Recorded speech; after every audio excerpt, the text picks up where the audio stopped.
A 1600-year-old cup can change color with a simple shift of the light. This Roman artifact, known as the Lycurgus Cup, is not just a beautiful relic, but a piece of ancient nanotechnology.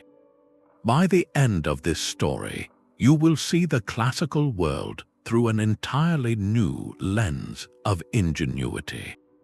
How did Roman craftsmen master a science they could not possibly see? And why was this dazzling secret lost for over a millennium?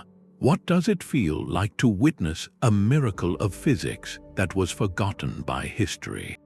The cup sat in its display case for years, a quiet puzzle in a room full of answers. Museum visitors would lean in, watching as the light shifted, and the solid green glass seemed to melt into a vibrant, glowing red.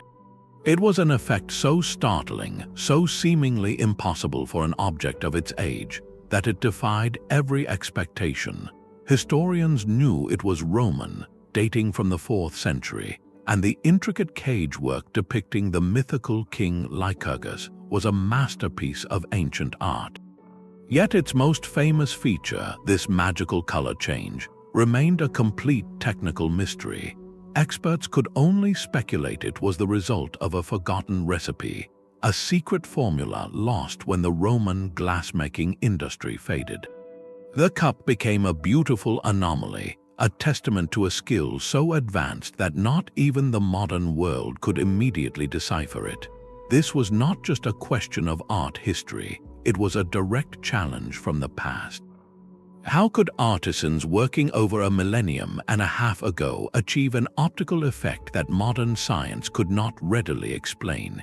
The answer would not come from dusty scrolls or historical records, but from a tool those Roman craftsmen could never have envisioned, a microscope powerful enough to see the building blocks of the universe itself. That moment of mystery, that flash of red in the green glass, could only exist because of a very specific moment in time. The 4th century Roman Empire was a place of astonishing contrasts. Political stability was often fragile, and the sheer scale of the empire presented constant challenges. Yet, within this complex world, the arts and technologies of everyday life reached a dazzling peak. Glassmaking was not a fringe craft, it was a major industry. Workshops from Syria to Italy produced a flood of material, from simple bottles and window panes to jewelry and elaborate tableware. The innovation of glass blowing, invented just a few centuries earlier, had revolutionized everything. It was like the switch from hand carving each piece of pottery to using a fast spinning wheel. Artisans could now create thinner, more complex, and far more affordable glass objects than ever before. They were masters of color too, by adding tiny amounts of different metals to the molten sand and ash mixture. They could paint with light. A pinch of cobalt produced a deep, celestial blue. Manganese could create an amethyst purple. These were controlled, predictable colors, the result of centuries of accumulated recipe knowledge passed from master to apprentice. But the Lycurgus Cup represents something entirely different. It belongs to a tiny, almost mythical category known as dichroic glass, glass that shows one color in reflected light and a completely different one in transmitted light. For the Romans, this was not an understood scientific principle. It was a rare and magical accident of recipe, a secret trick that perhaps only 1 or 2 workshops in the entire empire ever truly mastered. To commission such an object required immense wealth and a desire for the utterly unique. This cup was not made for a common dinner table. It was a statement piece, a technological trophy. In an era that cherished luxury and spectacle, owning this cup was like owning a piece of captured light itself, a demonstration that its owner commanded not just gold and land, but the very secrets of nature. This context makes the mystery even deeper. They achieved this miracle without any concept of what they were actually doing. They were manipulating matter on a scale invisible to them, playing with ingredients to create an effect whose true cause would remain hidden in plain sight for over 1,500 years. The scene carved around the cup tells a story of its own, a myth of sudden, violent change. It shows King Lycurgus, a figure from Thracian legend, caught in a moment of divine punishment. Enraged by the worship of the god Dionysus, the king attacks a follower, a nymph named Ambrosia. As he raises his weapon, the story takes a magical turn. Ambrosia is transformed not into a victim but into a twisting, climbing vine. This living plant then ensnares Lycurgus himself, leading to his downfall. It is a narrative about perception and consequence, about how one thing can become something else entirely in an instant. The choice of this specific myth is no accident. Think about the experience of holding this cup. In one light, it is a solid jade green, the scene static and cold. Tilt it toward a light source, and the entire vessel glows a rich, translucent red, as if filled with wine or blood. The narrative literally comes alive with a new energy. The trapped king seems to be engulfed in the consequences of his actions.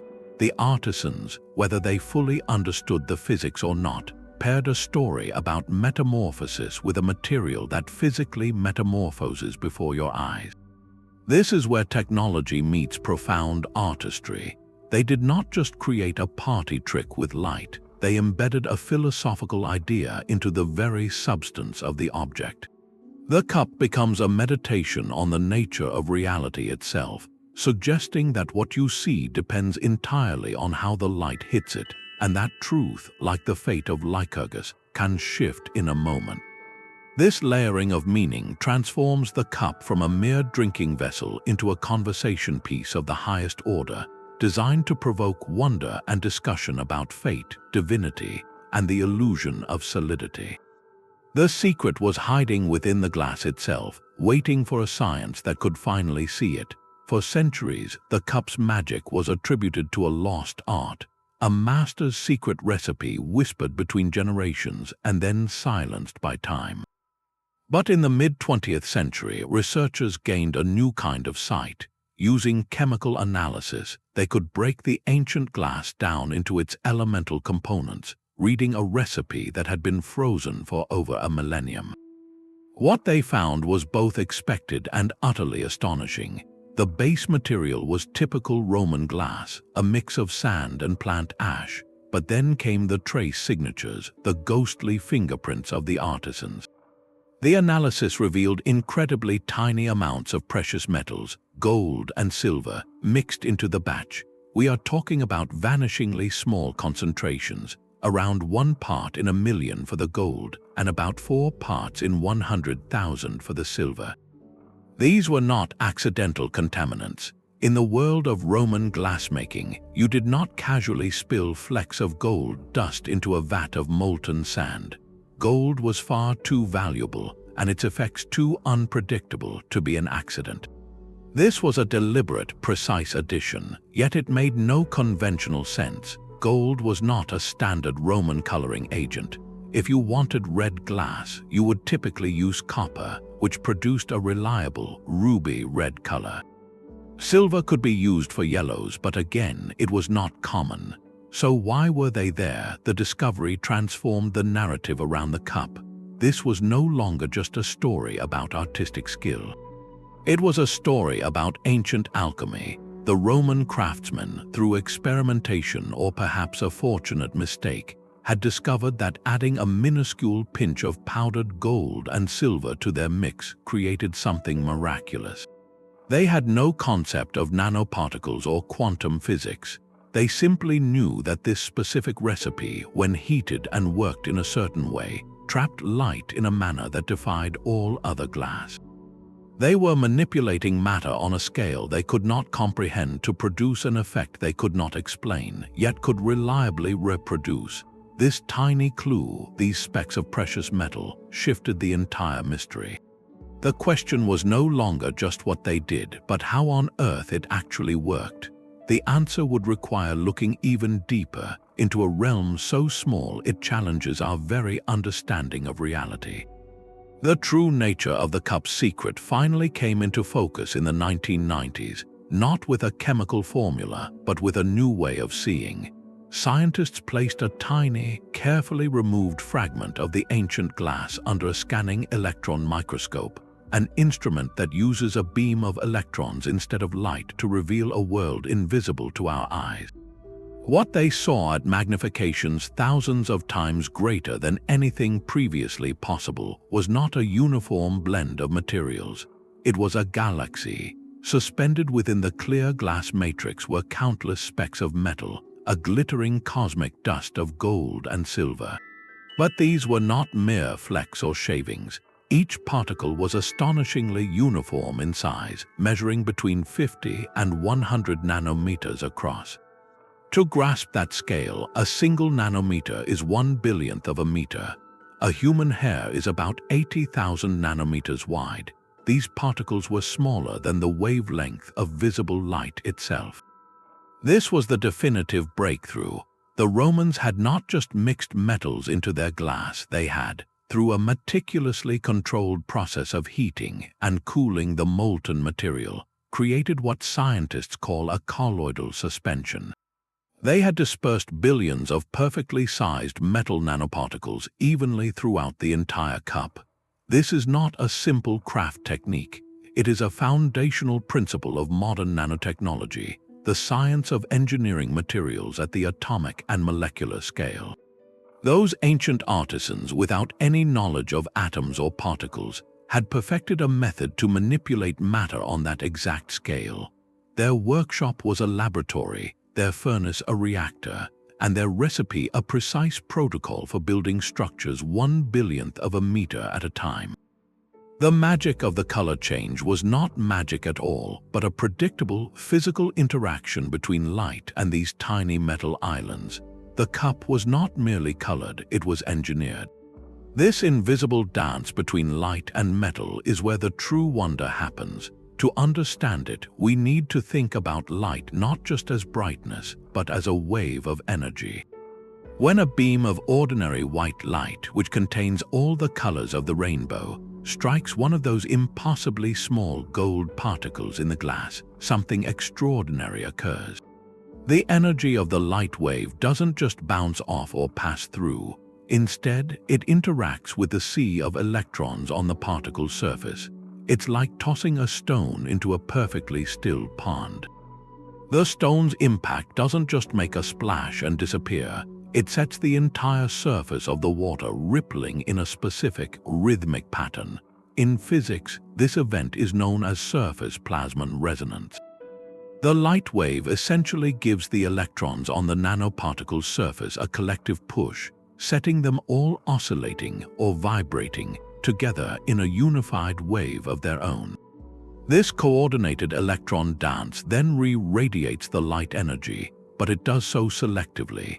It scatters certain colors of light with intense efficiency while allowing others to pass by or be absorbed. The key to everything is the size of the stone you toss into that pond, or in this case, the size of the nanoparticle itself. The Roman artisans, through their secret recipe and careful heating, consistently created gold particles between 50 and 100 nanometers wide. At that exact scale, the resonant vibration they produce has a very specific effect on visible light. When you look at the cup with light shining onto its surface, the light reflected back to your eyes is dominated by green wavelengths. The nanoparticles are scattering the green light toward you, making the entire vessel appear a deep forest green, but tilt the cup so a light source shines through it from behind. Now you are seeing transmitted light, the light that has journeyed through the glass matrix and past the cloud of nanoparticles. On that journey, the particles absorb much of the green and blue light, acting like a microscopic filter. What emerges on the other side, what finally reaches your eye, is primarily the longer red wavelengths. The solid green cup suddenly glows with a luminous, ruby red light. This is not a pigment changing color. It is a precise manipulation of physics, an ancient optical filter engineered atom by atom. the Romans had built a device that could sort light itself, one wavelength from another, using structures they could never see. It was a masterpiece of accidental engineering, a functional miracle born from artisanal intuition, waiting centuries for a science that could finally speak its name. The mechanics of the color change are now clear, but the method of creation is still a breathtaking puzzle. How do you build something you cannot see? The Romans possessed no electron microscopes, no textbooks on quantum mechanics. Their tools were fire, sand, metal, and an almost superhuman level of observation. The leading theory among researchers points to a delicate, multi-step dance with heat, a process modern glassmakers call striking. Imagine the scene in a Roman workshop. The master artisan begins with a crucible of molten glass, a bubbling, viscous liquid glowing orange in the furnace. Into this mix, he introduces a tiny, precise amount of gold and silver. This wouldn't be a lump or a coin tossed in haphazardly, but most likely a very fine powder or perhaps thin leaf, ground so small it could disperse evenly. At this initial high temperature, the precious metals would dissolve completely into the glass matrix, vanishing from sight. The mixture might look unremarkable, just another batch of slightly tinted molten sand. The real magic happened during the cooling. This was not a simple matter of letting the fire die down. The craftsman would carefully control the temperature, likely reheating the object multiple times and then allowing it to cool very, very slowly in a controlled oven. This process, known as annealing, is still used today to relieve internal stresses in glass and metal. But in this specific recipe, it served a far more sophisticated purpose. As the glass slowly solidifies over hours or even days, the dissolved gold and silver atoms, no longer able to stay in solution, begin to clump together. They precipitate out, forming solid particles. The critical factor, the genius of the Roman method, was that by meticulously controlling the rate of cooling and perhaps the chemical environment of the glass, they could control the size of those clumps. They learned through generations of trial and error that a certain cooling rhythm produced particles of just the right scale to create the dichroic effect. They were essentially growing nanocrystals inside the glass, using time and temperature as their only tools. This was not a one-time lucky accident. The Lycurgus Cup is not alone. A few other fragments of dichroic Roman glass exist, suggesting a repeatable, if extraordinarily rare, technique. It represents a pinnacle of empirical science, a recipe in the truest sense, where the instructions were not written in words but in the sensory memory of the craftsman, the color of the flame, the feel of the heat, and the patient observation of the final result. This secret art, this intangible knowledge held in the hands and minds of a few masters, did not survive the fragmentation of the Roman world. As the great glassmaking centers declined, the precise thermal rhythms, the exact proportions, the silent knowledge of when to heat and when to wait faded from memory. The cup itself became the only remaining instruction manual, written in a language of light and color that no one could read for over 1,000 years. It stands as a monument not to magic but to a different kind of knowledge, one built from deep, intimate dialogue with material itself. This mastery of the unseen scale was a rare, flickering flame, but it was not the only light in the ancient darkness. While the Lycurgus Cup stands as the most complete and deliberate example, other artifacts from across time and culture whisper of similar, accidental genius. Centuries after Rome's fall, in the soaring Gothic cathedrals of medieval Europe, another brilliant red captured the light of faith. The windows of places like Chartres Cathedral glow with a crimson so deep and luminous it seems to be lit from within. For generations, this was simply the art of the glassmaker, a divine gift in colored glass. Modern analysis, however, revealed a familiar secret. That specific, unforgettable red is not from a conventional pigment, but from a suspension of gold nanoparticles within the glass, identical in principle to the Roman technology. Did a fragment of lost knowledge survive, perhaps in a weathered manuscript in a monastery library, guiding a medieval artisan's hand? Or was it a separate, brilliant rediscovery, born from the same slow, patient experimentation with metals and heat? In either case, the effect was once again attributed to the sublime, a physical manifestation of heavenly light made possible by invisible engineering. Half a world away, in the forges of the Islamic world, another legendary material hints at nanoscale manipulation. The famed swords of Damascus steel were renowned for their incredible strength, flexibility, and a distinctive, watery pattern on their surface, like a frozen stream. These blades could reportedly bend without breaking and hold an edge of legendary sharpness. The secret of their making was lost in the 18th century, their formula fading into myth. Recent studies using advanced microscopes have uncovered a startling possibility within surviving examples. The steel appears to contain carbon nanotubes and nanowires, structures of carbon atoms arranged in cylinders only a few nanometers wide. These are some of the strongest materials known to modern science. The leading theory suggests that the unique ore source and the intricate, repeated process of folding and forging the metal, a technique born purely from practical craftsmanship, may have accidentally created conditions that formed these microscopic reinforcements within the steel. The smiths were not trying to build nanotubes, they were trying to make a stronger sword through observable, tangible methods, folding, hammering, and quenching. Yet, in doing so with such specific materials and rhythms, they seem to have organized matter at a level that gave their work seemingly supernatural properties. What connects a Roman cup, a cathedral window, and a warrior's sword? They are all testaments to a profound truth about human ingenuity. Pre-modern craftsmen possessed a deep, intuitive dialogue with their materials.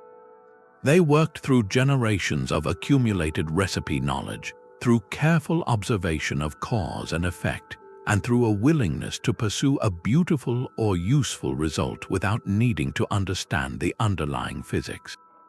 Their laboratories were their workshops, their experiments were in the fire and the forge.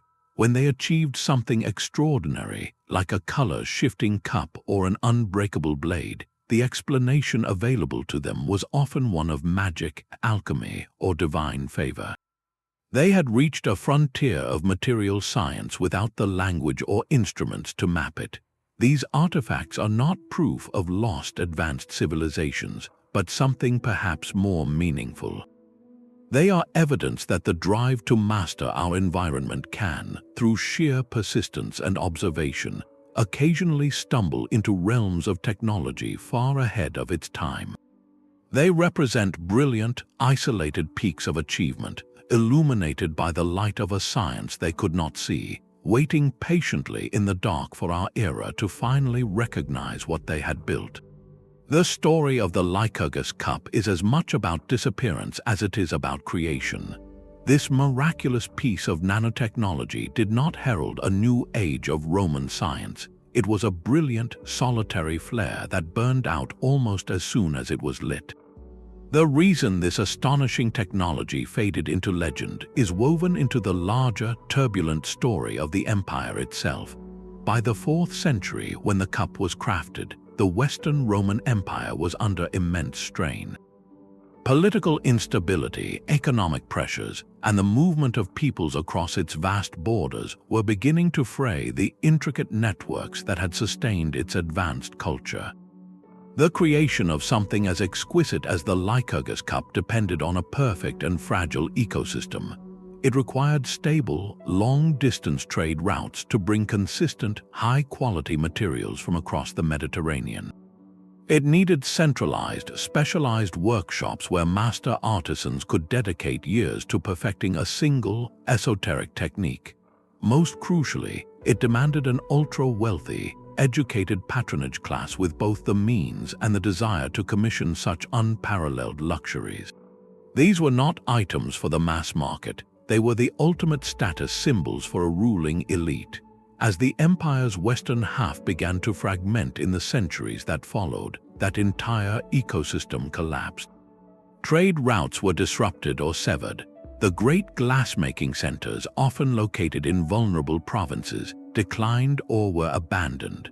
The wealthy aristocratic patrons who once competed for such marvels saw their fortunes dissolve or turned their resources toward more immediate concerns like security. The precise, guild-protected recipe for dichroic glass was a secret held in the hands and minds of a vanishingly small number of masters.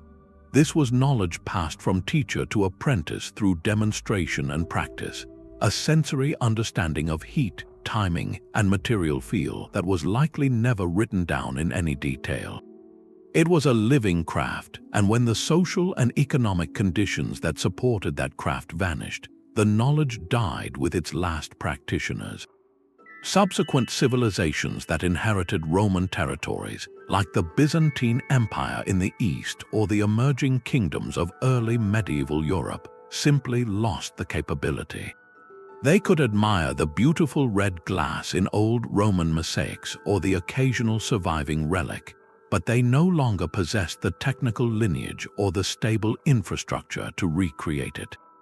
The knowledge devolved from a technology into a myth, a lost art occasionally mentioned in vague, admiring terms in ancient texts, its physical proof sitting in plain sight for centuries but utterly unrecognized for what it was.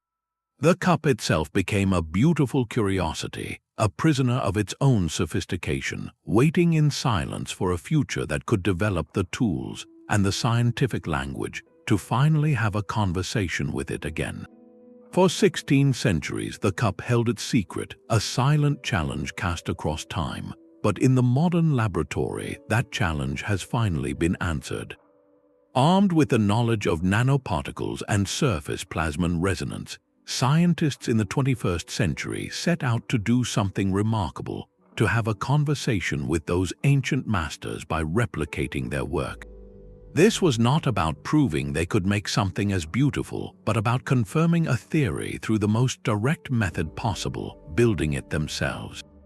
Using advanced furnaces and precise chemical mixtures, researchers began the process of reverse engineering the Lycurgus Cup. They started with a batch of pure silica glass, the modern equivalent of Roman sand and ash. Into this molten mix, they introduced meticulously measured amounts of gold and silver salts, compounds that would break down and release the metal atoms during heating. The true test came in the annealing, the slow, controlled cooling.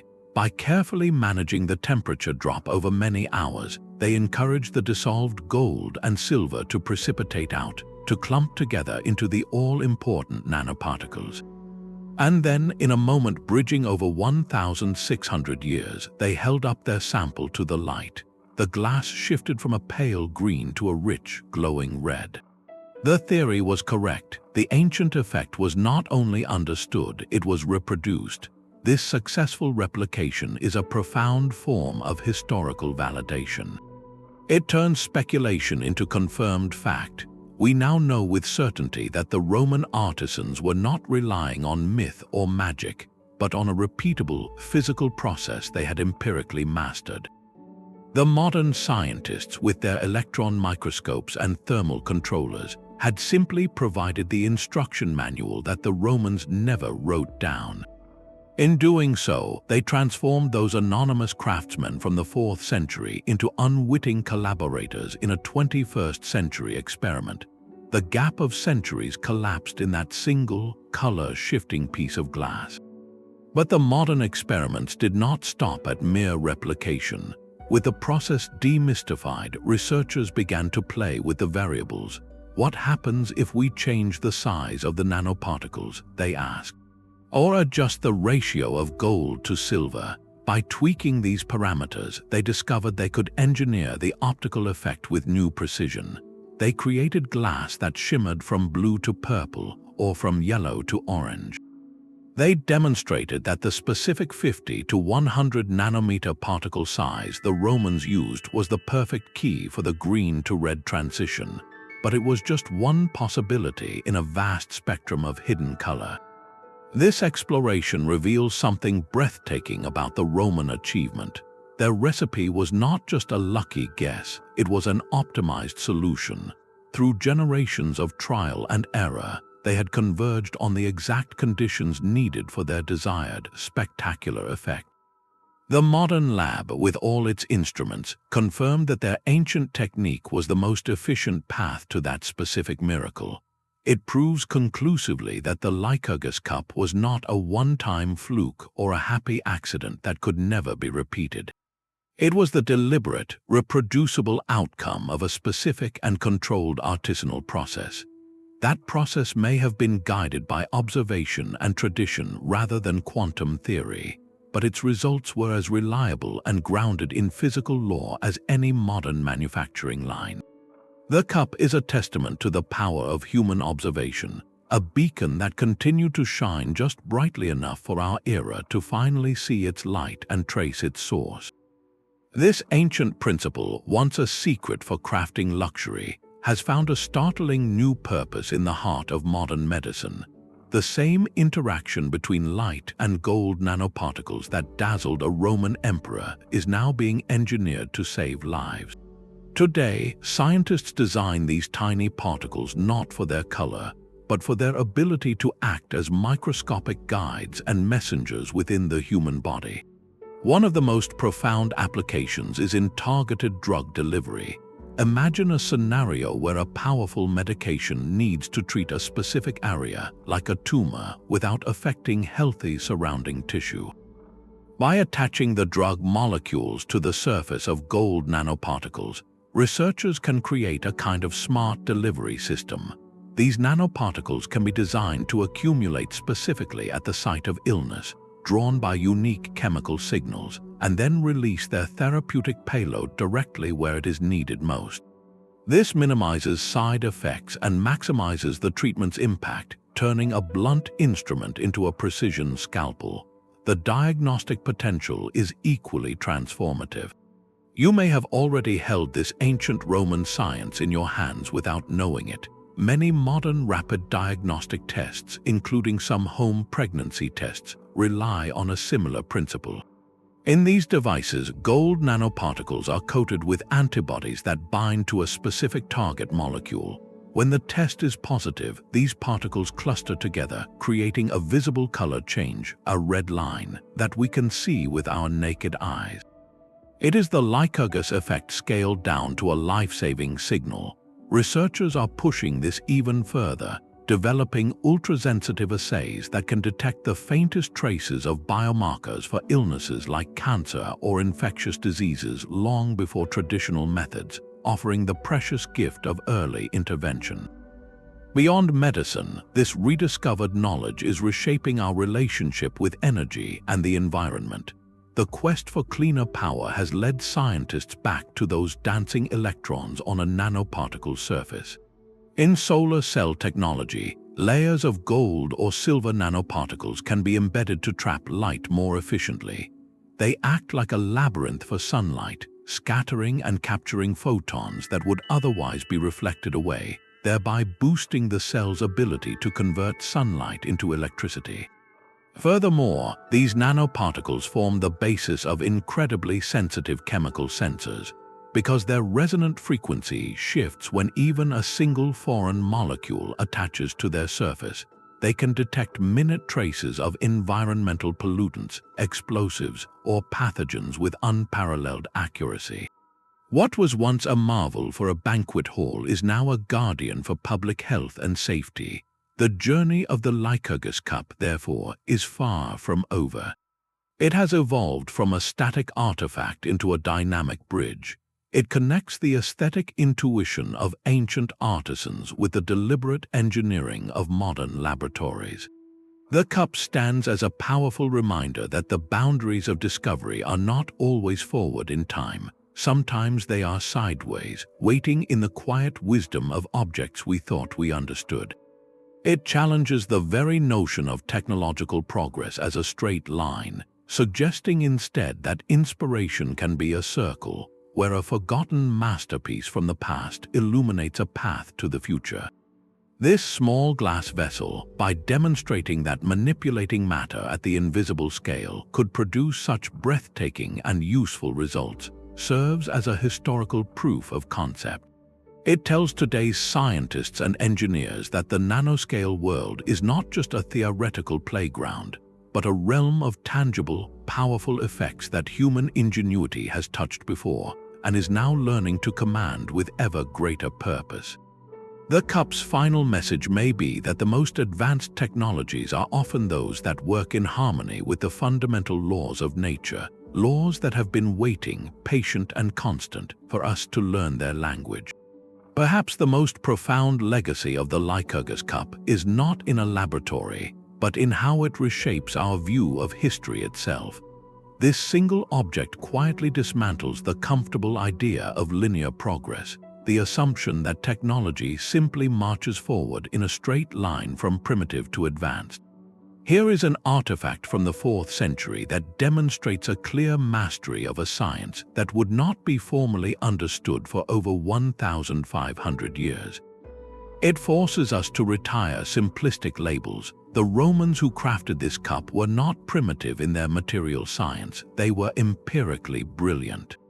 Their innovation did not spring from theoretical physics or written equations, but from a deep, generational dialogue with fire and sand. They achieved a technological peak through observation, repetition, and the meticulous transmission of craft knowledge from master to apprentice. This was a different kind of intelligence, one built on sensory skill and recipe memory, and it was capable of producing results that can still leave us breathless. It reveals a Roman capacity for systematic experimentation that we often overlook in favor of their aqueducts and roads. In the workshop, they were just as much engineers, running countless trials with heat and metal to unlock a consistent, repeatable effect.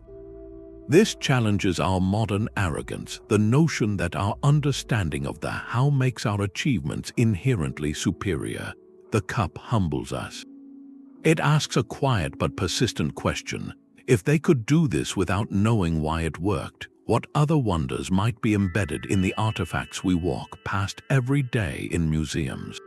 We have analyzed ancient paints, alloys, and textiles with our advanced tools, and repeatedly found surprising sophistication: Roman concrete that self-heals, Chinese bronze mirrors that project hidden patterns, Viking navigation crystals that polarize light.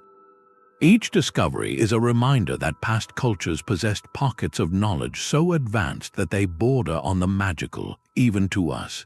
Philosophically, the cup becomes a metaphor for hidden potential. It suggests that the full story of human ingenuity is not a single upward climb, but a landscape dotted with isolated, towering peaks of achievement. Some of those peaks were later mapped and understood, their techniques absorbed into the mainstream of progress. Others, like the secret of dichroic glass, eroded with time, their summit forgotten until we developed the tools to see it again from a distance. This shifts our role from mere historians of the past to active detectives in an ongoing mystery. Every ancient object is now a potential cipher, holding secrets in its atomic structure, waiting for the right key, a new imaging technique, a novel method of chemical analysis to unlock its true story. The Lycurgus Cup, glowing softly in its case, is no longer just a beautiful relic. It is an invitation.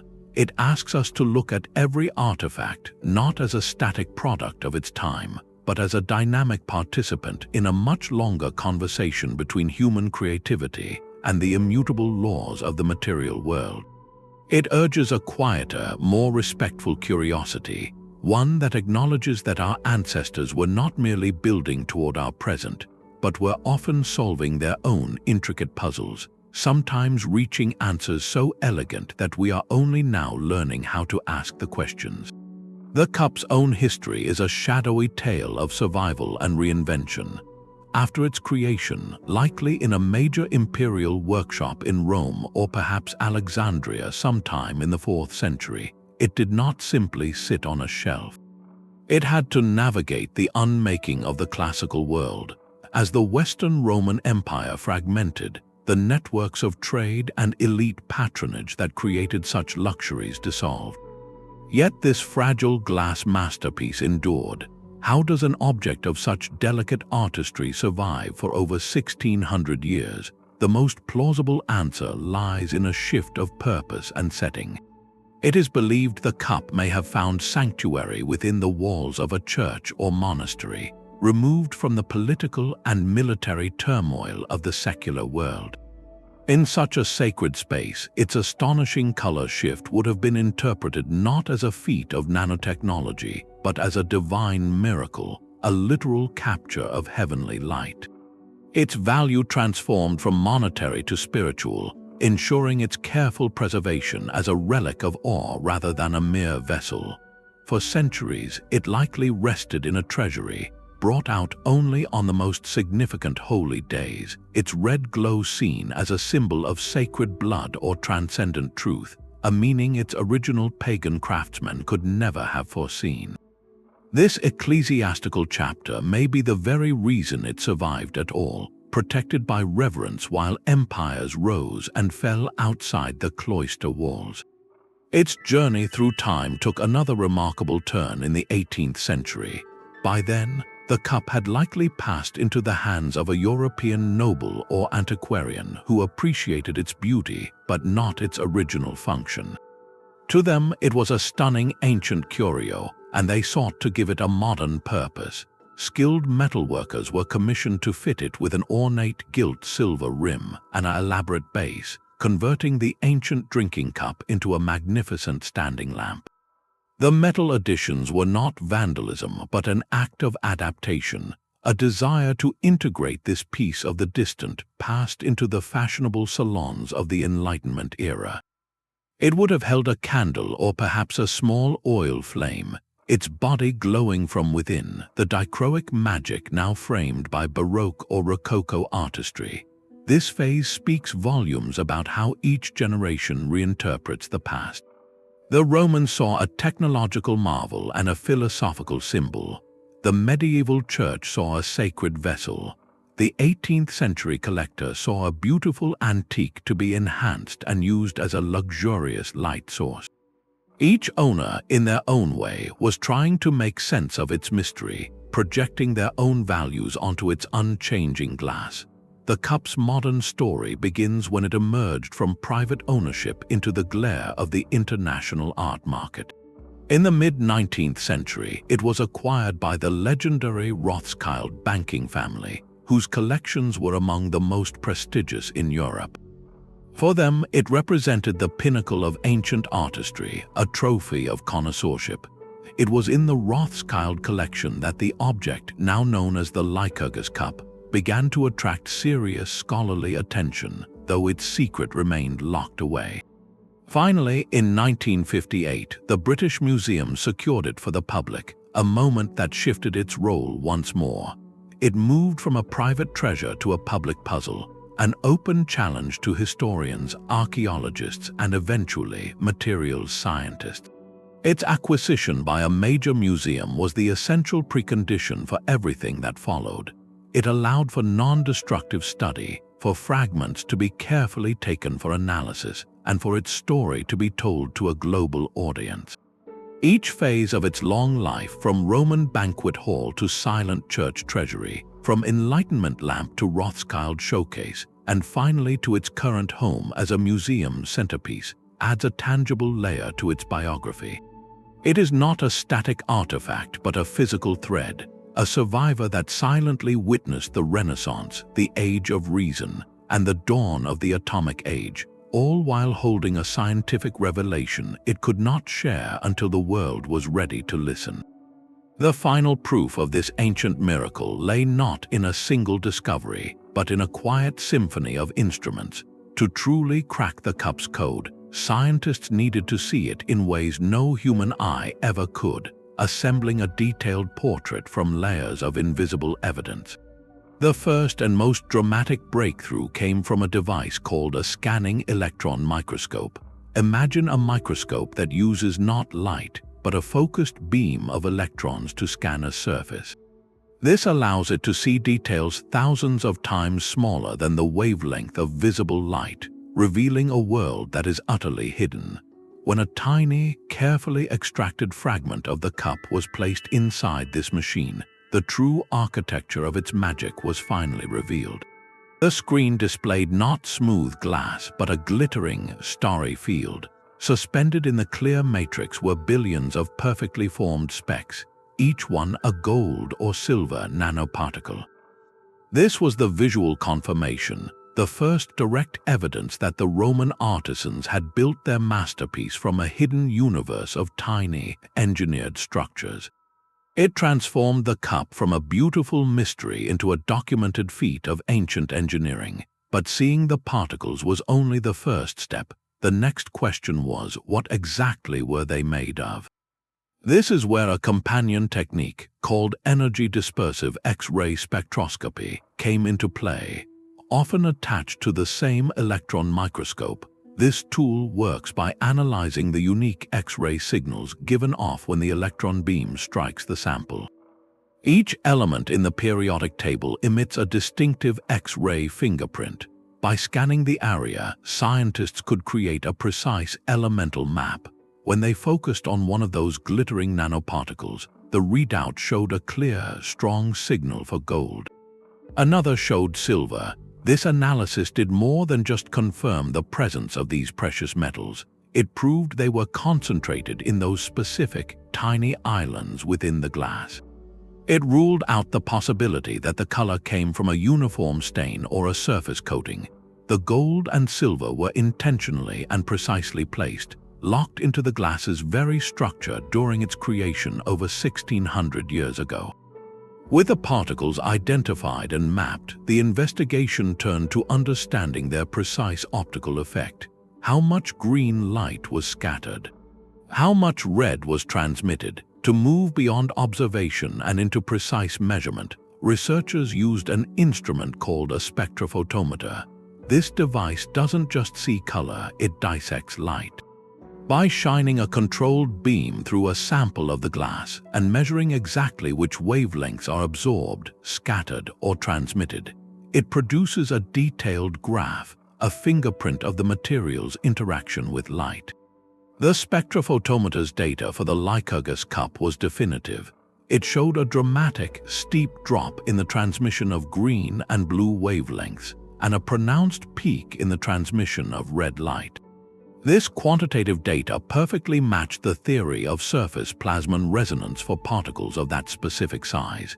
It turned the subjective experience of seeing the colors shift into a hard, reproducible scientific fact, complete with numbers and curves that any physicist could recognize. What makes this entire analytical journey so remarkable is its gentleness. These were not destructive tests. The scanning electron microscope and X-ray spectroscopy required only a minute fragment, carefully removed from an already damaged area of the foot. The spectrophotometry could be performed with light alone. This suite of techniques represents a new era in archaeology, where the story of an object is read not just with brushes and trowels, but with particle beams and spectral graphs. It showcases a fundamental shift, proving that modern archaeology is as much a laboratory science as a field excavation. Each instrument added a layer of understanding, building a comprehensive picture from whispers of evidence gathered at the atomic scale. The tools did not just solve a mystery, they initiated a dialogue, allowing a silent artifact from the distant past to finally explain, in the precise language of modern science, exactly how it was made. But this consensus of a happy accident is not the only voice in the conversation. A small but compelling thread of thought asks a more daring question. Could the Roman artisans have understood, in some fundamental way, what they were doing? It is a seductive idea, the notion that these masters of fire and sand possessed a kind of proto-scientific insight. Proponents of this view do not suggest the Romans had microscopes or a theory of atoms. Instead, they point to a deep, qualitative knowledge of material behavior. Through generations of manipulating metals in glass, these craftsmen developed an intimate, sensory vocabulary. They knew that grinding a metal to a finer powder before adding it to the melt produced different effects than adding coarse flakes. They understood that the fineness of a material, its texture and purity, directly influenced the final color and clarity of the glass. In this light, the creation of nanoparticles might not have been a blind stumble, but the logical endpoint of a relentless pursuit of the finest possible dispersion of precious metals. By meticulously grinding their gold and silver into the smallest dust they could physically produce, and by mastering the thermal rhythms that prevented those fine particles from clumping back together, they may have been intentionally chasing a specific, luminous quality of light, a quality they knew only emerged when the metal was vanished into the glass in just the right way. They were navigating by the stars of observable results, not by a map of molecular theory, but their destination was remarkably precise. This perspective reframes them not as lucky alchemists, but as brilliant materials engineers of their age, systematically optimizing a process toward a breathtaking aesthetic goal. Alongside this technical debate lies a more symbolic interpretation. Gold and silver were not just precious materials to the Romans, they carried profound cosmic associations. Gold was linked to the sun, to divinity, and to eternal, incorruptible value. Silver was connected to the moon, to purity, and to reflective intuition. The deliberate combination of these two celestial metals in a single object, especially one that undergoes a visible transformation, echoes the practices of spiritual alchemy. In many ancient traditions, the union of solar and lunar principles was seen as the key to creating something transcendent, a physical embodiment of harmony and transformation. Could the Lycurgus Cup, with its myth of metamorphosis, have been designed as a philosophical or ritual object? Its colors shift from earthy green to radiant red might have been interpreted as a symbolic journey, a material representation of enlightenment or divine favor made manifest through craft. This theory suggests the artisans were not just following a recipe for a visual effect, but were encoding a deeper layer of meaning into the very substance of the cup, using their technical mastery to make a metaphysical statement tangible. These alternative views do not necessarily contradict the accident theory, they enrich it. They remind us that the line between accidental discovery and intuitive genius is often blurred. A craftsperson seeking a specific luminous quality through finer grinding and better heat control is in effect conducting directed research. An alchemical worldview that prized the transformative union of sun and moon metals provided a powerful motivation to experiment with combining them, even if the stunning optical result was a surprise. What these debates ultimately highlight is the beautiful complexity of historical interpretation. We are often trying to reconstruct a state of mind, the intentions and understandings of people separated from us by centuries. The physical evidence from the electron microscope gives us the how, but the why remains a space for dialogue where the rigor of material science meets the nuance of cultural history. This ongoing conversation ensures the Lycurgus Cup is never a closed case. It remains an open question, a catalyst for wonder that challenges us to consider the many ways human creativity can bridge the gap between the seen and the unseen, between craft and comprehension. The color shift is not a trick of the eye, but a transformation of reality itself. Standing before the Lycurgus Cup, whether in a softly lit museum gallery or imagined in the flickering torchlight of a Roman triclinium, the experience is immediate and visceral. One moment it is a vessel of deep, opaque jade, cool and solid. A slight turn of the wrist, a shift in perspective, and it blooms from within into a luminous ruby red, as if suddenly filled with life. This is not merely observing an artifact, it is participating in a small miracle. That gasp of surprise, that feeling of wonder that washes over you, is a direct line across 16 centuries. The Roman aristocrat who first lifted this cup at a banquet felt that same jolt of astonishment. The medieval monk who saw it glow on an altar experienced that same reverence for the inexplicable. And you today feel that same primal delight in the face of beautiful mystery. This shared emotional response is the cup's most powerful magic. It bypasses language, education, and era to speak directly to our innate sense of awe. It proves that our capacity for wonder is not a modern invention, but a fundamental thread in the human tapestry, connecting us to every person who has ever paused, breath held, to watch light perform an impossible dance. The cup is a masterful manipulator of perception. It does not simply change, it forces a confrontation with the fluidity of truth. What you see is entirely dependent on your relationship to the light source. There is no single correct color, only a spectrum of reality revealed by your position and action. This makes the object profoundly interactive, a philosophical toy long before the term existed. In a Roman context, this would have been the ultimate conversation piece. Passed among guests, each person would have witnessed their own personal revelation as the color shifted in their hands, sparking discussions about nature, the gods, and the skill of the craftsman. It transformed a simple act of drinking into a performance of perception, a shared experience that blurred the line between art and nature, between the made object and a living phenomenon. This manipulation extends beyond the visual to the emotional. The green state feels earthly, stable, and cool. The red state feels vital, warm, and almost alive. The cup, therefore, carries you on an emotional journey without a single word, teaching a silent lesson about perspective and the hidden potentials that lie within seemingly solid things.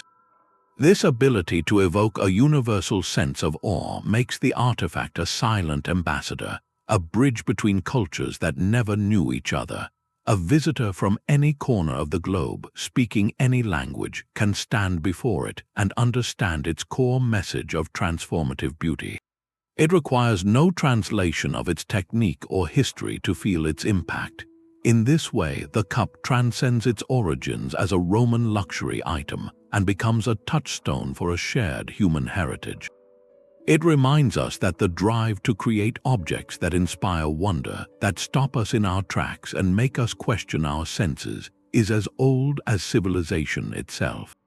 We see this impulse in the towering pyramids of Giza, in the haunting melodies of prehistoric bone flutes, in the intricate patterns woven into ancient textiles. The methods and materials differ wildly, but the underlying intention resonates with a familiar frequency, the desire to capture something extraordinary and offer it to the community. The Lycurgus Cup is a brilliant flare from that enduring fire.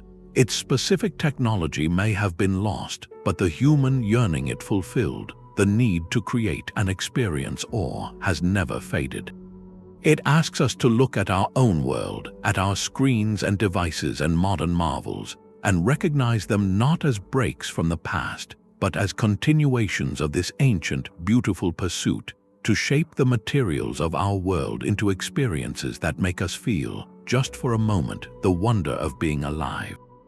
This single cup has quietly revolutionized how we approach the entire field of archaeology. For generations, the study of ancient objects often stopped at the surface, cataloging style, iconography, and visible craftsmanship. The Lycurgus Cup forced a paradigm shift, proving that the most profound secrets are not inscribed on the outside, but engineered within the atomic fabric of the material itself. It taught researchers to look beyond the art and ask a new, powerful question. What if this beautiful object is also a sophisticated piece of ancient technology? This question has sent scientists back into museum storage rooms and archives with a new set of eyes, or rather, a new suite of instruments. Armed with the same nano-analytical tools that cracked the cup's code, they began to re-examine other artifacts that displayed unusual optical properties or legendary material qualities. The results have been a quiet revelation, uncovering a hidden history of nanoscale innovation across disparate cultures and centuries. Take, for example, the dazzling Persian lusterware pottery of the 9th century. For hundreds of years, collectors marveled at its metallic, rainbow-like sheen, a shimmering effect that seemed to dance across the ceramic surface. Traditional analysis could identify the paints used, but it could not explain the unique optical magic.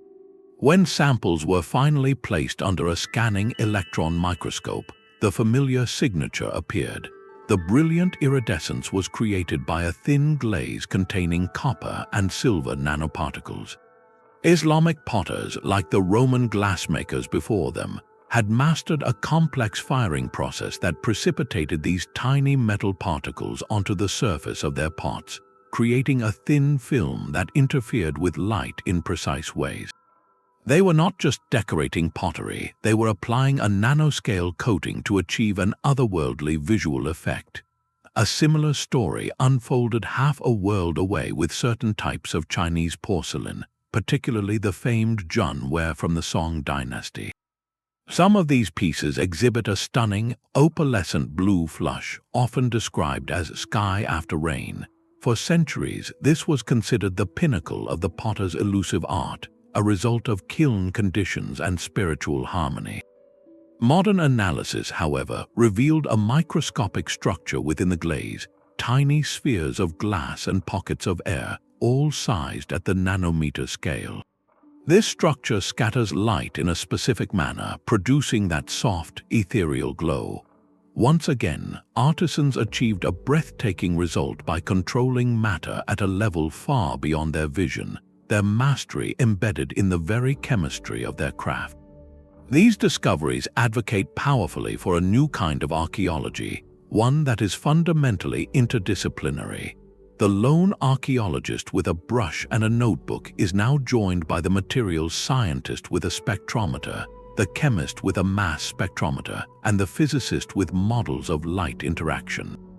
It is a collaborative detective story where an art historian's question about a color can be answered by a physicist's graph of light absorption. This partnership transforms museums from mere galleries of beautiful things into vast libraries of encoded data. Every vase, every bead, every rusted blade on display is not just an aesthetic object. It is a time capsule storing the technical intelligence of its makers. The Lycurgus Cup taught us how to listen. Its lesson is clear and profound. We must learn to read artifacts not only for their stories of kings and battles, but for their silent testimony of human ingenuity. Each object holds a conversation between the artisan and their material, a record of experiments, failures, and triumphs conducted in ancient workshops. By learning the language of nanoparticles and molecular structures, we are finally beginning to hear whispers of that conversation, uncovering chapters of technological history we never knew were written. The true narrative of the Lycurgus Cup is woven with threads of improbable luck. For this ancient secret to be fully unlocked, an extraordinary chain of events had to align perfectly across 16 centuries. First, the fragile glass itself had to survive the collapse of an empire, the tumult of the Middle Ages, and the shifting tastes of collectors. Then, it needed to find its way into the hands of a major research institution like the British Museum, where it could be studied rather than merely displayed. Finally, and perhaps most crucially, the moment of its detailed analysis had to coincide with the invention of the scanning electron microscope in the mid-20th century. Without any one of these fortunate turns, the cup's true nature would have remained a beautiful guess, a footnote of speculation in art history books. This convergence reminds us that great discoveries are rarely just the product of a lone genius with a plan. Often, they are a dance between prepared minds and pure serendipity, where the right tool finally meets the right object at the exact right moment in time. Consider the history of science itself. Penicillin was discovered not because Alexander Fleming was systematically searching for antibiotics, but because a stray mold spore landed on a Petri dish he had left unattended before a vacation. The structure of the benzene molecule was famously revealed to Auguste Kekulé in a daydream of a snake biting its own tail. The cosmic microwave background radiation, the echo of the Big Bang, was found by two radio astronomers troubleshooting persistent static in their antenna, a noise they initially thought was caused by pigeon droppings. In each case, a moment of unexpected observation, a chance event, or an apparent mistake became the gateway to a revolution. The researchers were skilled and observant, but they also had the openness to recognize significance where others might have seen only an error or an inconvenience. This is the essence of serendipity in science and history. It is not about blind luck, but about the cultivated ability to spot a mystery hidden in a fortunate accident. This principle extends powerfully into the world of archaeology and museums. The Lycurgus Cup is not a unique case. Our institutions are filled with artifacts that sit quietly in storage, their stories incomplete. They were catalogued based on what could be seen with the naked eye, their style, their condition, their obvious function. But what unseen truths do they hold within their material? A simple bronze coin might contain trace elements that rewrite our understanding of ancient trade routes. A faded textile could preserve chemical signatures of long-lost dyes. A seemingly ordinary clay tablet might, under advanced imaging, reveal hidden layers of cuneiform writing erased and written over by a scribe millennia ago. These objects are not dead, they are dormant, waiting for the next technological leap, the next new method of non-invasive analysis to wake them up and let them speak.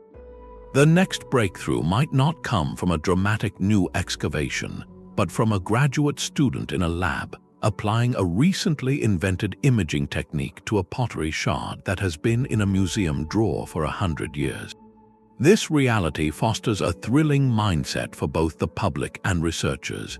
It encourages a humble curiosity, an acknowledgement that our current understanding is always provisional, framed by the tools and questions of our present day. The past is not a solved puzzle, but a vast, interactive archive.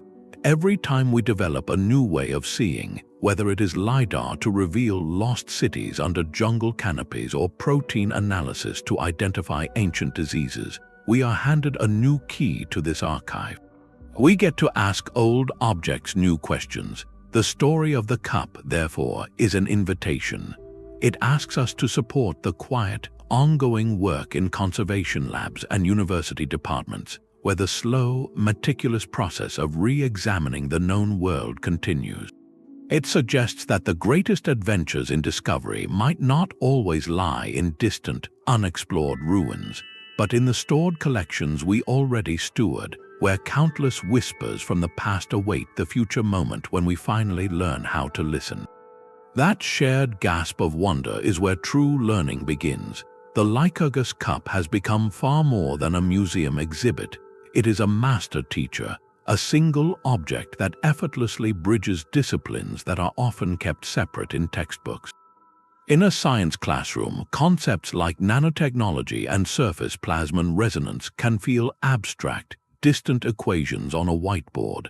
But point to the cup and explain that this 1600-year-old artifact is a working example of those very principles, and suddenly the abstract becomes astonishingly real. Students are not just told that nanoparticles interact with light, they can see the breathtaking result of that interaction with their own eyes. It transforms a complex physics concept from a theoretical problem into a solved historical mystery, making the science feel less like a future challenge and more like a fascinating story waiting to be understood. This tangible connection is incredibly powerful. It demystifies advanced science by grounding it in human creativity and showing that these profound natural laws have been woven into our cultural heritage all along. For educators in history and art, the cup performs a similar magic. It moves the study of the past beyond memorizing timelines and emperors and into the vibrant world of material culture. It asks students to consider not just what happened, but how people thought, solved problems, and expressed their worldview through the objects they made. A lesson on the late Roman Empire becomes richer when you examine the cup's survival, tracing its journey from imperial workshop to church treasury to modern museum. This narrative teaches about trade, the transmission of knowledge, the changing nature of value, and the fragility of civilizations, all through the biography of a single glass vessel. It demonstrates that history is not a dry record of the past, but an ongoing detective story where every artifact is a clue to understanding the ingenuity and resilience of those who came before us. This interdisciplinary power makes the cup an ideal catalyst for inspiring the next generation of scientists, historians, and engineers. In a world that often pressures young people to choose between the arts and the sciences, the Lycurgus Cup stands as a defiant rebuttal. It proves that the most profound discoveries happen at the intersections. The chemist who analyzed its composition, the physicist who modeled its light scattering, and the art historian who interpreted its myth were all essential partners in unlocking its full story. By showcasing this collaboration, the cup presents a more holistic and exciting vision of learning. It tells a student fascinated by art that their visual sensitivity can lead to questions about material science. It shows a student passionate about chemistry that their analytical skills can help decode ancient human achievements. It encourages a mindset of connective curiosity, where the goal is not to silo knowledge, but to see how different fields illuminate each other. Ultimately, the cup's greatest educational lesson may be about the very nature of progress itself. We often present technological advancement as a straight, upward line, with our modern world at the pinnacle. The Lycurgus Cup complicates that simple story. It shows that human ingenuity can reach astonishing heights through different paths, through empirical craft and deep material intuition, just as surely as through theoretical science. This realization fosters a deeper respect for past cultures, not as primitive steps on a ladder, but as sophisticated societies capable of solutions we are only now learning to analyze. It encourages humility and wonder, two essential qualities for any true explorer, whether they are peering into an electron microscope or examining a newly unearthed archaeological find. The cup becomes a silent mentor, reminding every student who encounters it that the world is full of hidden connections and unanswered questions, and that the most important tool for discovery is a mind open to wonder. Protecting this ancient marvel requires a vigilance as precise as the science that created it. While the glass body of the cup is remarkably stable for its age, the true treasure lies in that suspended galaxy of gold and silver nanoparticles. These particles, the very source of its magic, present the most delicate conservation challenge. Over centuries, they have remained perfectly dispersed, frozen in their matrix by the Roman artisans' careful cooling process. Yet, under extreme conditions, there is a risk they could begin to slowly migrate and agglomerate, clumping together over time. If that were to happen, the precise optical dance would be disrupted, and the legendary color shift could fade or change entirely. The cup is not just an artifact, it is a 1600-year-old scientific sample that must be kept in a state of perfect stasis. To achieve this, the museum environment becomes a carefully engineered ecosystem. Light exposure is strictly controlled, not only to prevent the fading that can affect dyes and pigments, but because excessive energy from certain wavelengths could, in theory, impart minute thermal stresses over millennia. Temperature and humidity are held within a narrow, constant band, preventing the expansion, contraction, or condensation that could subtly stress the ancient glass and its internal structure. Every variable is monitored to ensure the nano-engineered masterpiece endures exactly as we found it, a snapshot of 4th century genius preserved for future generations. This meticulous care extends to every physical interaction. Cleaning the cup is an operation of profound delicacy. Dust or grime cannot be removed with any standard method, as even the softest modern cloth could create micro-scratches on the surface over time. These tiny imperfections, invisible to the naked eye, would scatter light in uncontrolled ways, acting like a faint haze over a brilliant lens. They would subtly dull the vividness of the color transition, dimming the very effect we strive to protect. Therefore, conservators might use specialized, ultra-soft brushes under magnification, or gentle streams of purified air, always assessing the risk of any action against the benefit. Handling is minimized and follows strict protocols, with supports custom fitted to cradle the cup without pressure points. The goal is to intervene as little as possible, to let the object rest in its ideal environment, observed but untouched. This philosophy represents a modern covenant with the past. We are no longer merely collectors of beautiful things. We have become stewards of fragile data. The Lycurgus Cup is a unique vessel of information, its physical form encoding a recipe, a process, and a moment of technological insight. Preserving it is an ongoing commitment to protecting that encoded message, ensuring that this ancient experiment continues to yield its secrets for centuries to come. It is a quiet, constant effort to hold a conversation with time itself, ensuring the light that leaves the cup tomorrow is exactly the same light that left it when it first amazed a Roman emperor.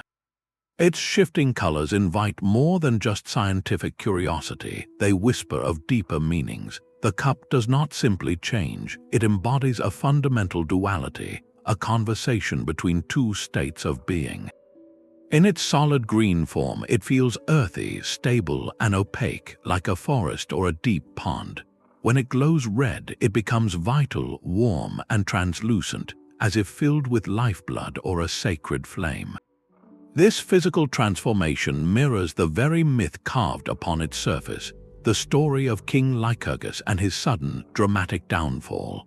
The green could represent the king in his earthly power, while the red might symbolize the divine retribution that ensnares him, or the vital force of the nature he sought to destroy.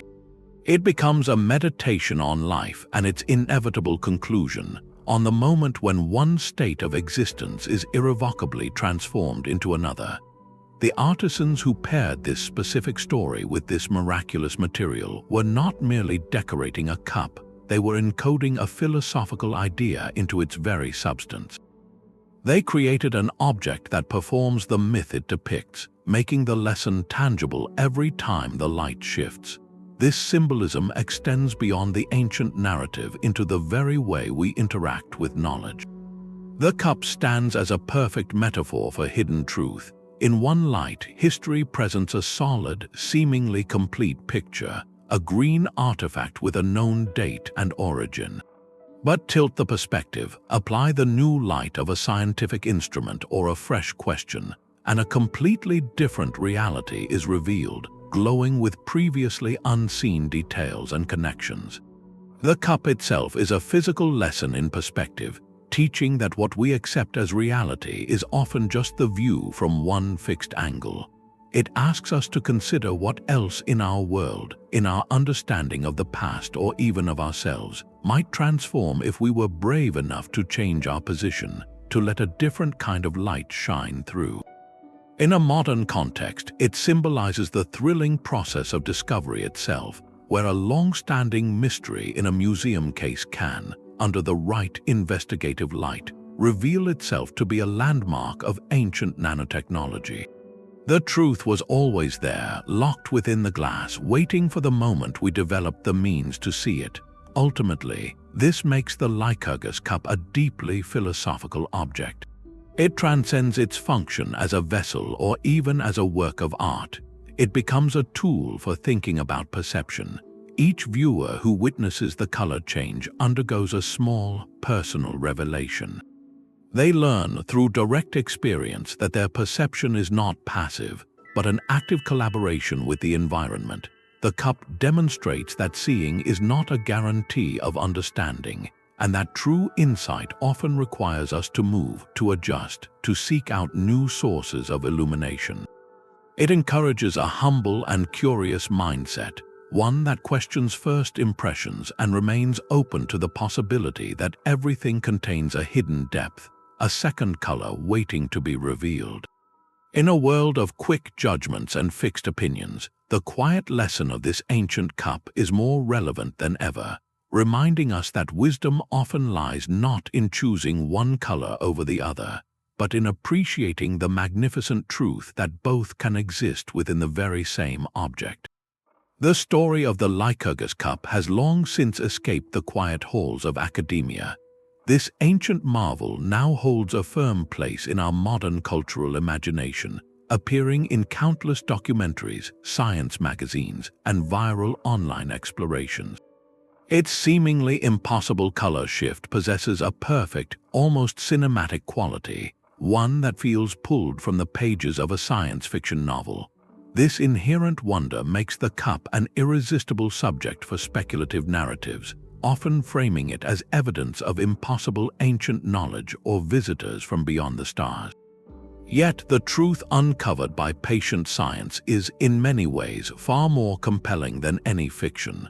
The real narrative is not about external intervention, but about the boundless potential of human observation and creativity right here on Earth.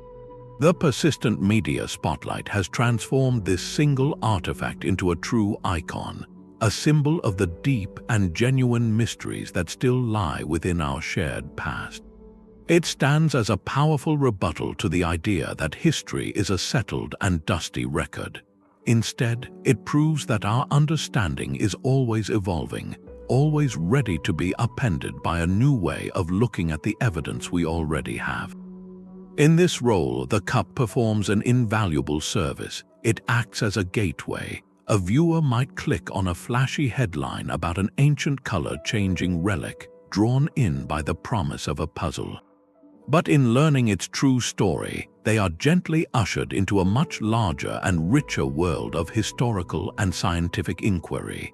They discover the meticulous work of conservators, the collaborative dance between art historians and materials scientists, and the slow, rewarding process of forensic archaeology.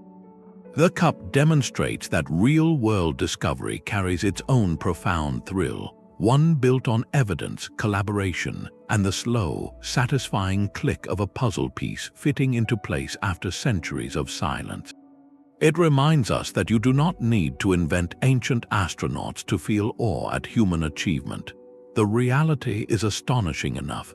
The sheer expense of creating this cup is almost as staggering as its science. To produce such a singular object required a perfect storm of resources, beginning with the raw materials themselves.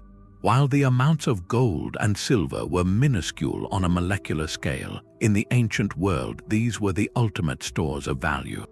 Procuring even a tiny quantity of refined, pure gold dust for an experimental glass recipe represented a significant capital investment before a single artisan lifted a tool. This was not a material you could waste on failed experiments. Then came the human cost. The master craftsman capable of executing this recipe did not emerge overnight. His skill was the product of a lifetime of training, likely within a prestigious workshop that guarded its secrets closely. His knowledge, his intuitive feel for the furnace, and his steady hands commanded a premium that only the deepest pockets could afford. This was not a craft for the public market. It was bespoke nanotechnology commissioned at imperial levels. The Lycurgus Cup was almost certainly a prestige item for the very pinnacle of Roman society, perhaps commissioned by an emperor for a special occasion or gifted to a senior senator of immense wealth. In its glowing surface, we see the reflection of a specific economic truth about the ancient world. Monumental leaps in art and technology were rarely democratic or widely accessible. They were often driven by the concentrated wealth and vanity of a tiny elite, who used objects of unparalleled sophistication as tools of power and social distinction. Owning this cup was a statement that transcended mere opulence. It proclaimed that its owner commanded not just wealth, but access to the rarest knowledge on Earth. This patronage model, for all its inequality, functioned as a kind of ancient venture capital. A wealthy patron would fund a workshop, providing the materials and security for masters to experiment, to push boundaries, and to pursue aesthetic marvels without immediate concern for mass production or profit. The patron bore the financial risk of failure in exchange for the ultimate reward of possessing something no one else in the world could have. In this light, the cup is a physical dividend paid on a high-risk investment in human ingenuity. It reminds us that the pathways to innovation are shaped by the economies that surround them. The Roman system, with its vast disparities, channeled resources toward miracles of luxury that doubled as feats of engineering.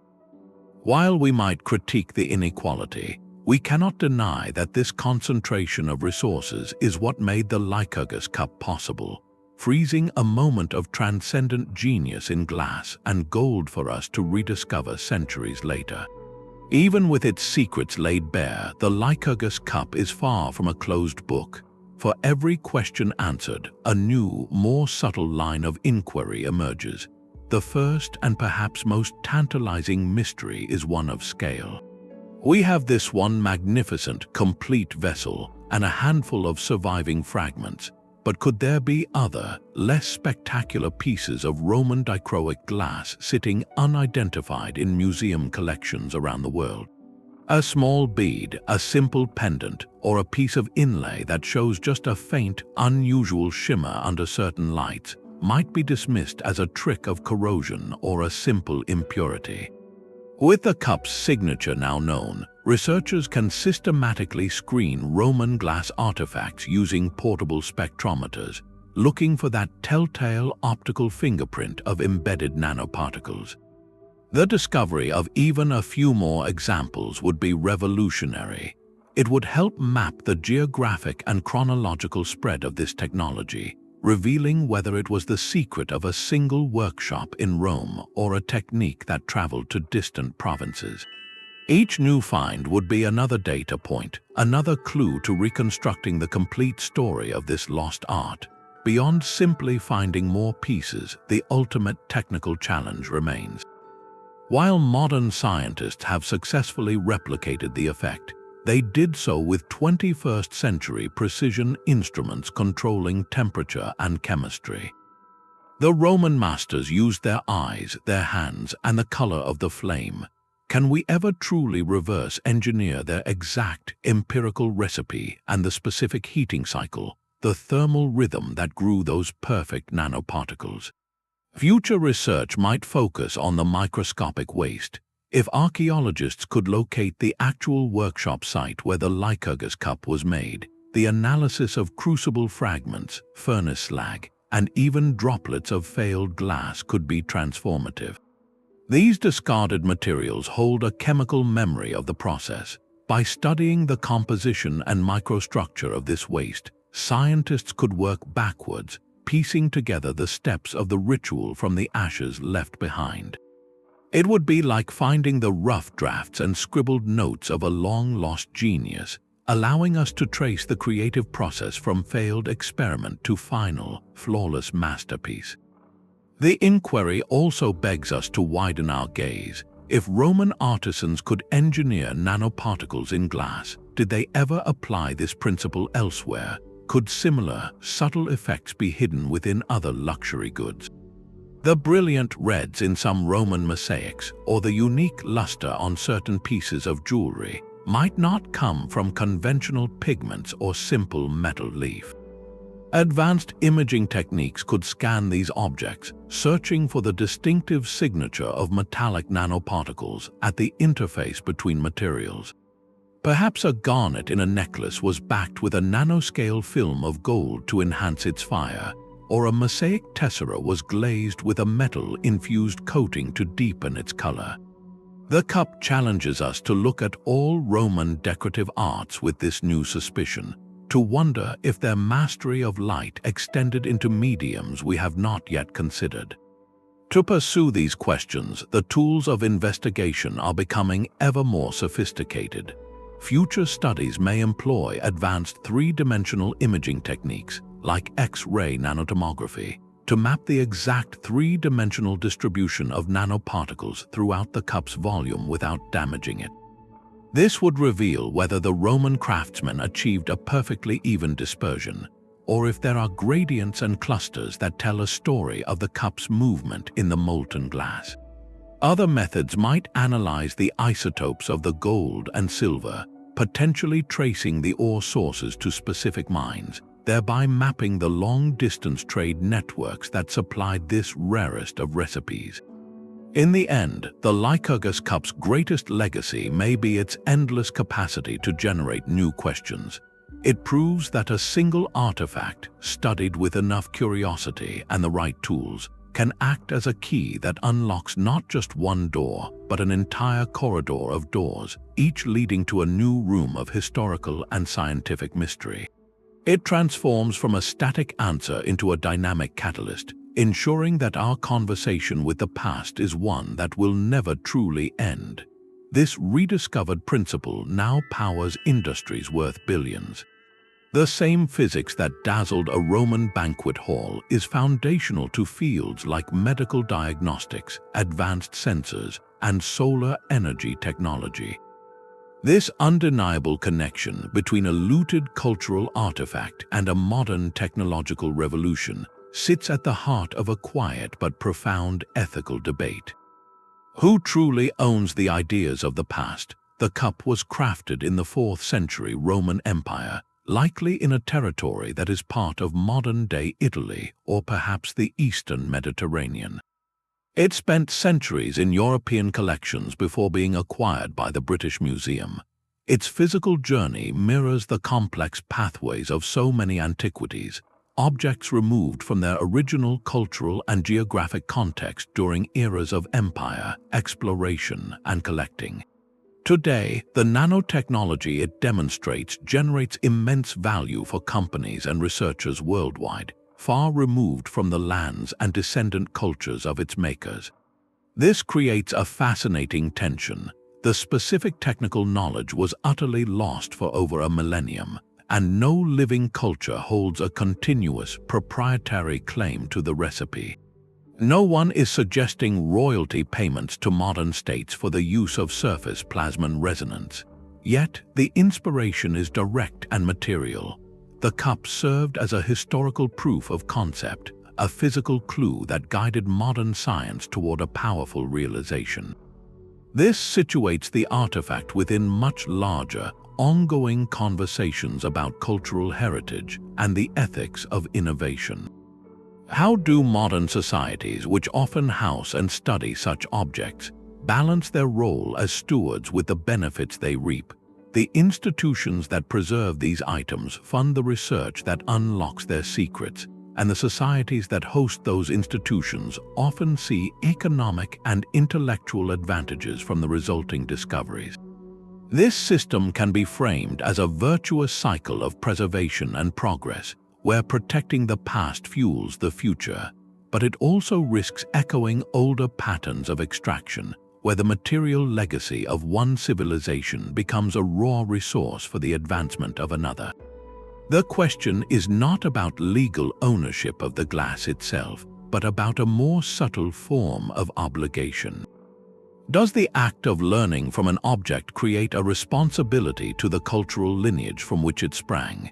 Some argue this obligates greater investment in sharing the benefits of that knowledge, perhaps through educational partnerships, supporting archaeological and conservation science in the artifact's region of origin, or ensuring open access to research findings. It is about moving from a model of simple curation to one of active and equitable reciprocity. The Lycurgus Cup, glowing silently in its case, becomes a lens focusing this diffuse ethical light. It challenges us to see ancient artifacts not merely as property to be displayed or data to be mined, but as nodes in a long, interconnected web of human ingenuity. Their value is not locked in their material alone, but in the continuous conversation they spark across time. How we conduct that conversation, and who we include in it, may be the next great frontier in our relationship with the wonders left behind by those who came before. That final, silent message from the cup is perhaps its most important gift to us today. It is a testament written not in words, but in light and glass, honoring the anonymous masters who made it. We will never know their names, the faces of the men who stood before the roaring furnace, who ground the gold dust, who watched for the precise moment in the cooling process. They left no treatises on physics, no diagrams of nanoparticles. Their legacy is the object itself, a perfect fusion of art and engineering that whispers of a profound truth. Innovation does not require a grand, overarching theory to begin. It can start with a simple question whispered to a material: what happens if I try this? The Roman glassmaker's genius was born from a deep, sensory conversation with his world, from watching how heat transformed sand, how a pinch of metal changed color, and from having the courage to follow a beautiful accident to its logical, breathtaking conclusion. This is a radically human kind of science, built on observation, patience, and a relentless drive to make the invisible visible, even if they did not know what that invisible thing truly was. The cup challenges our modern bias that equates advancement with complexity and abstraction.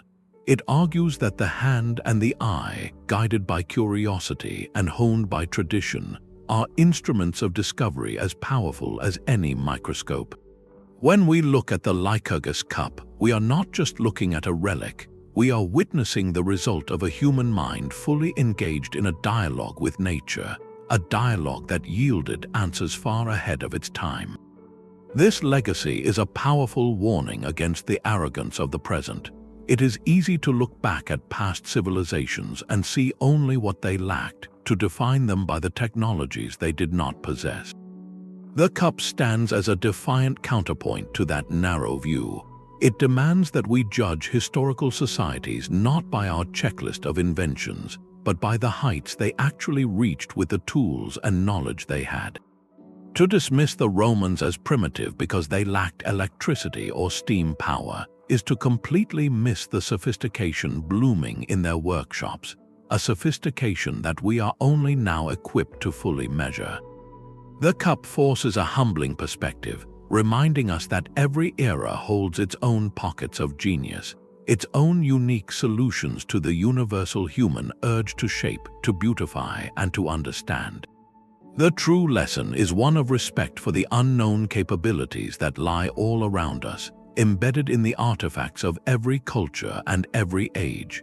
It asks us to approach the past not as a conquered territory, but as an unexplored landscape full of peaks of achievement we have not yet learned to see. That glowing red and green glass is a beacon, signaling that the creative power of the human mind, in any age, under any circumstances, is capable of miracles. Our task is to cultivate the eyes to see them. The Lycurgus Cup is far more than a beautiful ancient relic. It is a portal into a forgotten chapter of human achievement, a single object where art and accidental science converge to create something that felt for centuries like pure magic. Our journey began with its quiet mystery in a museum case, a flash of red in green glass that defied explanation. We followed the clues into the heart of the 4th century, into workshops where masters of fire and sand conducted experiments they could not fully comprehend. The revelation of its nanoscale secret, those billions of perfectly sized gold and silver particles, was a moment of profound connection across time.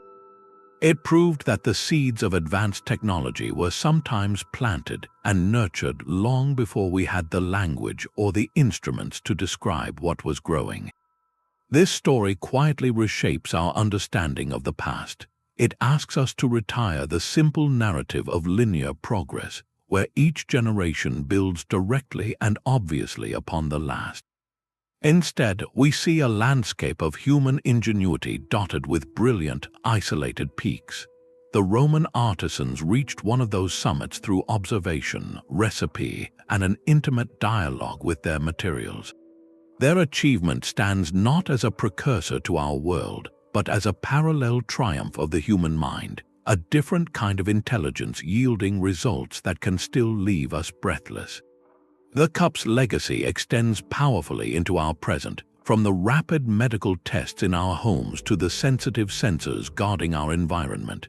It demonstrates that inspiration is not a straight line forward, but can be a circle, where a forgotten masterpiece from the past illuminates a critical path to the future.